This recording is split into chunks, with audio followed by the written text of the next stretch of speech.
Whether you've seen my previous Fidelity content or not, if you want to become familiar with their app and understand the tools that Fidelity offers, this video is going to cover everything you need to know about Fidelity's app. And just so you know, I'm not affiliated with Fidelity. I've created plenty of videos on them. I've used the account for many years, and I just want to help those that are getting started. Which all I ask is that if you do find content like this helpful, that you do consider subscribing with notifications on for future content like this. So to get straight to it, let's first go over setting up your account. Understand that there will be updates with Fidelity's app over time, but the concepts and tools that I'm about to show you will stay the same. So to start things off, you're going to want to understand what type of accounts you can actually sign up on when you get started with Fidelity. The first thing I find simplest to do is just look up Fidelity sign up, or I'll have a direct link in the description below for you if you want to see the options. One of the first links you'll be able to see open an account with Fidelity, and it's going to show you all the different accounts that you could potentially get. Retirement and IRAs, brokerage account, health savings account, cash management, 529 savings plan, see all accounts. This is going to allow you to see all the different types that they offer, where you can continue to look through like Roth IRA, rollover, traditional. There are many different types of accounts that you could use through Fidelity, and it makes sense because they are one of the largest institutions that you could use in the industry. So let's say you want to sign up on a traditional brokerage account. What you're going to do is from that link, or if you find the page that shows all the different accounts, look at brokerage account. It's just a normal taxable investing account as the example. You can see the process here, and it says it's only going to take a few minutes. And so once you confirm all your information, they're going to then allow you to create a username and password, and that's going to allow you to then go into the app and actually log in. Now, I personally have a Roth IRA and a traditional brokerage account through Fidelity that I manage by myself. And if you are one interested in doing it by yourself, I've created many videos related to Fidelity and investing as a whole that I believe you could greatly benefit from to start building your own strong portfolio. But in the case that you're not investing on your own, just so you are aware, from the previous page, if you look at planning and advice and you click on learn more, it's going to show you the different types of ways that Fidelity could manage your portfolio and help you out. For example, if you look at Fidelity Go, it's their robo-advisor where you can get up to $25,000 without any fees managed for you through that, where they're going to build a portfolio based off of your criteria. Once you pass $25,000, they're going to allow you to get access to a one-on-one coach, but you're also going to have to pay a 0.35% expense on the entire balance, and that definitely adds up over time, which is why I personally don't mess with it. But besides Fidelity Go, if you're one that wants a little bit more of direct contact, say you want a financial advisor, they also offer that. As you can see right here, you could learn more if you just continue to research on the platform. But these would of course have more fees, and that would be a personal choice if you want to get into that. So let's say you download the app and log in, you should have that traditional brokerage account set up, and from the main page on the home tab, you should be able to see where it says individual. That is a traditional brokerage account that you have now created through Fidelity. Now if this doesn't pop up right away and you completed the information and did everything properly, just give it some time. But for future purposes, if you want to open another account like potentially a Roth IRA, you would scroll down and click where it says open or link an account. So as you can see from there, you would just click on the specific criteria that you want. So if it was Roth IRA, that's retirement, you would click that and then continue to get started. And a fun fact for you to note is that Fidelity also has a crypto account where they say you can get secure Bitcoin and Ethereum starting with just $1. So now that you understand how to set up an account and log in through the app, let's now go over how to exactly manage your account through the app. So the first thing you're going to want to do is fund the account, and we're going to click on the main page that is transact. You're going to click on transfer, and that's going to be able to show you where you can pull the money from. So you're going to select an account. My options are all here, but then you're going to want to click on add at the bottom, link a specific account that you have. But the main one that at least I do and what I'd recommend is electronic fund transfer, EFT. So whatever option best suits you, load it through, fill in the specific criteria that you need to input. So let's just say the EFT, myself, no business account, log into your specific bank account with Finicity. That will allow you to, if you hit continue, to pick whichever bank you have, and if you log in using your username and password, it will allow you to instantly connect that. So let's say Chase. That will allow you to then connect your checking account and pull straight from there as long as you just logged in from here. If you want to do the other option, you would have to manually input your specific bank numbers. So from there, you're then going to have your bank account linked into the account. So then when you go back to transfer and you click on from, you select the exact account that you picked. Then you're going to select where you want it going to. For this case, the individual account, the traditional brokerage account that you just set up. And let's say that you want it going in every 2 weeks. You want it bi-weekly to recurringly transfer money into the account. You can do just once, but let's just say you want to do it bi-weekly. You could then select the exact time that you want to start this. So let's just say on a Monday, November 4th, and then you'll type in the amount that you want to actually put in, so $250. Every 2 weeks, it will automatically transfer $250 from the bank account that you set up into your traditional brokerage account by setting this up. You could even do weekly and monthly. So let's say you like the setup that you want to do, click on review, and then just confirm that everything is proper because you don't want to actually do another zero or something that's not right. Now, it's really important to understand that with this type of account that you are manually going to be investing, when you transfer the cash into the account, nothing is going to be invested for you. I'll show you how you can automatically set that up, but what's going to happen is your money is going to be placed in a core position, and on Fidelity, on a traditional brokerage account, the main core is going to be SPACs, and that's going to allow you to earn interest on your cash while you wait to actually invest the money or transfer the money out of the account. But something else you need to know about managing your account are the different types of security features that you can do. For starters, if you click on the upper right icon where it says profile, you're going to be able to see a lot of different tabs for settings. The main one I'm going to start with is general settings, where you can see Face ID. I would recommend to enable that. It's very easy to log into the account. It's more secure, and you could also do an authenticator app to improve the security even more. But as far as the overall account, you can see session timeout. So after a specific amount of minutes, it's going to automatically log out of your account in case you are inactive with it. You can then see quick access, and this is going to allow you to see certain balances in your watch list before you even log into the account if you just want to quickly pop up your app and see it without logging in. You can then see below that there is account display settings where you can then show your account balances, numbers, and other information. By the way, there is a quicker way that you could do this when you're on the home page and there's 3 dots on the top of the screen. You click on those and you can easily turn them on and off by just clicking on the button. So going back to that main profile icon on the top right, if you click on the first one that is profile, you can update your personal information such as your beneficiaries and who has authorized access to your account. Backing out of there, you can see activity and orders, which is pretty much going to allow you to pick which kind of account it is that you want to look at the pending history and transactions. If you back out of there, you can see the next one's watch lists, which means you can see different watch lists that you've created, which what you can do for that is if you go to investing and you click on the watch list tab in the middle, you can then look at this in a much better view. And if you want to manage that, let's click manage in green. Say you want to start a new watch list, hit manage watch lists, and then you're going to click this top right. Say you want a new one, I'll say this is test, click next. You can add any symbols you want. So let's just say VTI, that I'll show you in a second. So if you confirm the details for that specific symbol, you can continue to add as many as you want. If you click on that right tab, you can then see different types of data points for that specific investment. Then you could compare it with any of the investments you have in your specific watch list, where one could be aggressive stocks, one could be index funds, and it could be literally whatever you want. The easiest thing about the watch list is to just simplify it down. If you click on this top filter, you can change whichever ones you have. If you want to add a new symbol, it's right in the middle. And if you ever have any questions or you're stuck on something with making a watch list or updating or editing it, click on manage.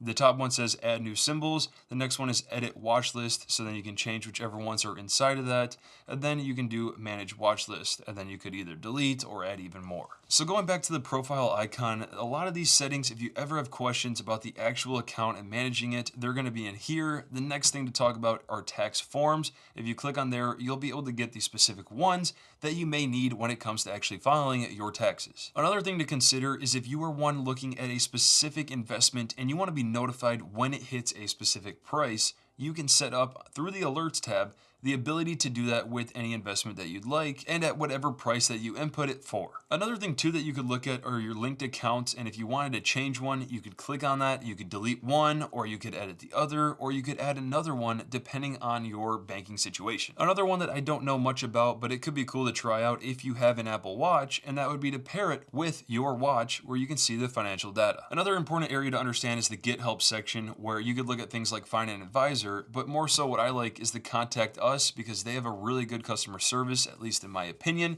I would give them a call. Every time I've done so, they've helped me out and have always been very helpful. Or you could also consider other alternatives where they even have investor centers, which are pretty much their locations, physical branch locations that you may be actually close to. Another tab that's interesting if you want to utilize the app would be the planning section, where you can set up new goals and track a lot of your financial data through the platform. Or if you set up a new goal, you can track pretty much anything that you have planned, and you can see the progress that you have toward going after it. Now, if you're one looking for more of their research tools and potential investments to invest into, I highly recommend watching my How to Use Fidelity video that I'll have linked in the description below. So to keep this strictly to using the app for beginners, let's now go over exactly how to invest. So let's say that you've seen my previous content or you plan to in the future. A simple yet solid investment that I talk about is a simple total stock market index fund, or an ETF version that you could buy on nearly any platform would be Vanguard's with the ticker VTI. And by putting your money into this fund, you are pretty much getting exposure to thousands of companies all within one purchase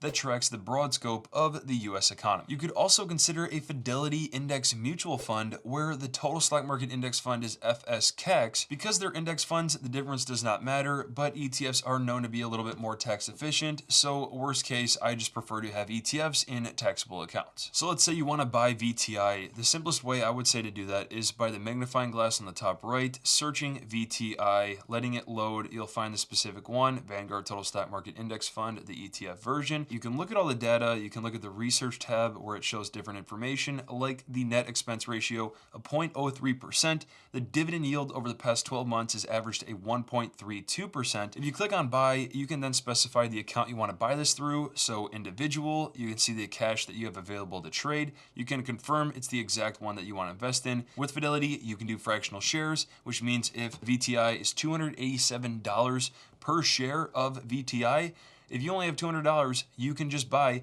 $200 by clicking in dollars and typing 200.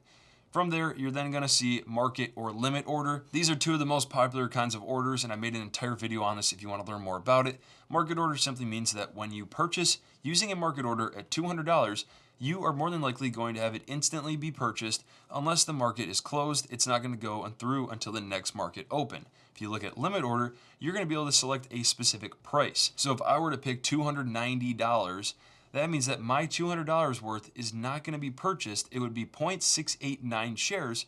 It won't be purchased unless VTI's stock, the actual investment, goes to $290. Whichever one you decide, I usually pick market just because it's simplest. I want to buy it. I'm holding it long term. I'm consistently dollar cost averaging DCA. I'm buying over time for the long-term benefits.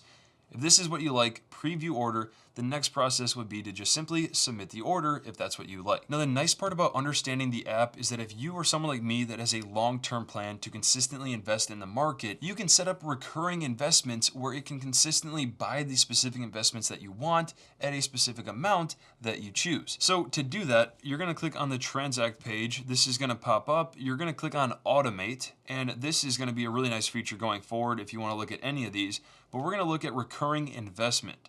So if we want VTI, we're going to click on the specific account. We're going to add the symbol of the one that we want. I'll search VTI. And then we're going to add that into here. Click done. That's the only one. Let's say we want $250, similar to the example I showed earlier. So for the frequency, we're going to click on every 2 weeks. I'm going to have it be on a Tuesday just to be safe with the starting date that we had, it being every Monday for every 2 weeks. So if we start on the 5th, we know for sure that our $250 from before that we're going to recurringly transfer from the bank account to this account, $250 every 2 weeks. And again, I'm not going to have an end date. I'm just going to let this continue on for as long as I want.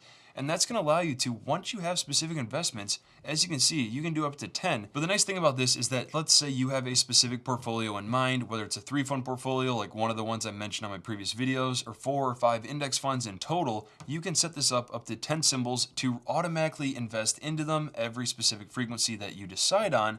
And you can automatically make your recurring transfer similar to what you are able to invest. So that means that no matter what, once you pick the type of portfolio you want, it can automatically be invested over time.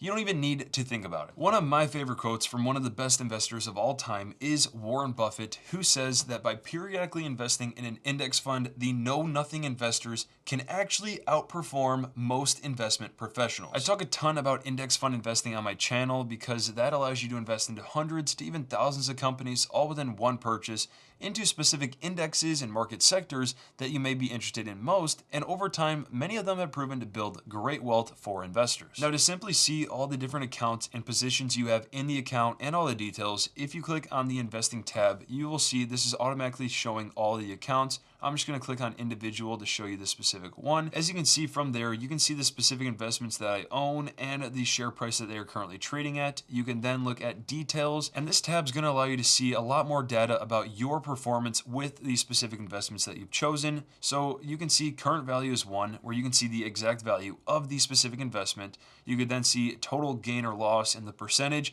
That's going to allow you to see what dollar amount have you made on the specific investment since you bought it. What percentage has it gone up since you bought it? The average cost basis is the average cost per share that you average over time from investing into the specific investment. And then if you look at the cost basis total, that's going to be the exact dollar amount that you have spent to buy this investment. If you're interested to read upcoming articles or learn about new investments, you could go to the Discover page where you can see, like I said, trending articles. There's big market movers, top investments that are most active, top gainers, top losers. You can see below different types of investments like growth stocks. If you click on that, it'll show you more options where you can learn from them. Backing out of that, you could then look at different sectors and potential investments in there. And you could also see other videos and information that they provide that you could become more aware of. In my other tutorial on how to use Fidelity, I go over all the tools that you could use through the computer platform because there's many more features and it's much easier for researching, at least in my opinion. Another thing you may be interested in is options, where on the investing page, if you click option summary, for some of you, it may say that you're approved for trading options, where if you wanted to do this, you would then search a specific investment. So I'm going to look at Apple. If I go to click on buy with Apple stock and I go to the top where it says stocks, ETFs, and I trade that to options, that will allow me to play around with the different types of opportunities that I could use when investing with options. I also want you to know if you were confused or have any questions, I have been using Fidelity for quite a while now, so if you have any of those, leave them in the comment section below and I'll do my best to get back to you. So besides investing in stocks, if you're interested to buy CDs, it's really easy through Fidelity and you can see it simply on the platform, clicking transact, going over to buy CDs. You can see that you can get them in increments of $100 and the different rates that you would get. These are annual yields and CDs. If you don't know what they are, certificate of deposits. It's a fixed income security that you are guaranteed that interest rate over the specific length of time that you select. I'll also let you know that I am partnered with many major banks of savings accounts, CDs, and investing platforms. So if you want to check out other options, I'll have a link in the description below for you, which I do earn a commission for. So if you do find an option you'd like, I would really appreciate it. Besides that, if you are interested to learn more about Fidelity and other investing content that I've created, I'll leave the most relevant ones for you in the description below. And if you just check out my channel, I think you'll greatly benefit from many of the ones I've created. I've also created an entire guide on how to build an investment portfolio in great detail. It's completely free. I'll have it linked in the description below for you. I really think you'll benefit from that as well. And lastly, if you are interested to see my entire portfolio and how I allocate each of my investments, consider checking out the Patreon that I'll also have linked in the description below. And as always, don't forget to hit the like, subscribe, and notifications button for future content like this.